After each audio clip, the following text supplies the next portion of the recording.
Workers at the airport industrial park were evacuated because of possible poisonous fumes. The Wilmington post office sent the overnight shift home. That caused delays in the next day's mail delivery.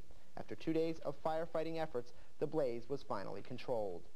It was 5 o'clock in the morning, November 18th, that Claymont residents living near the Shell station on Philadelphia Pike were awakened by firefighters evacuating them from their homes. An underground gas leak was discovered near the service station, and it was a potentially dangerous situation.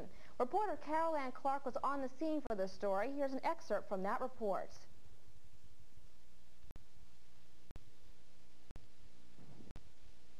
Fear of an explosion prompted the state emergency response team to close off a 4-square-block area of Claymont early this morning, forcing more than 1,000 people out of their homes. It wasn't until mid-morning that officials tentatively identified the source of the leak at the Shell station on the Philadelphia Pike. There are 2 tanks that are 10,000 gallons apiece and 1 that are 8,000 gallons. The tank itself was not leaking.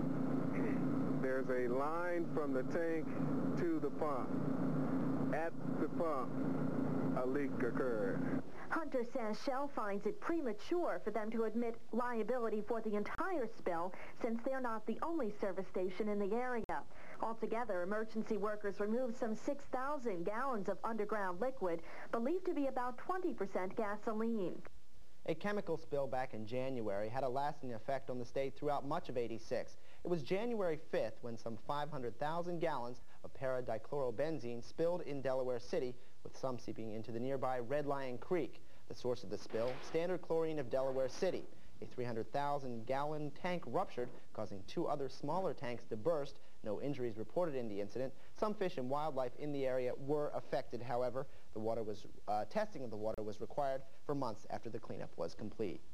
In July of this year, 3 bodies were found in cars in the bottom of the Smyrna River.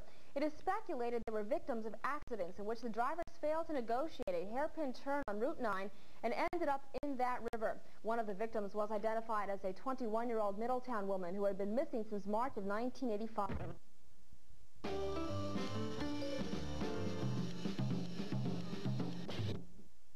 Nations hungry and homeless.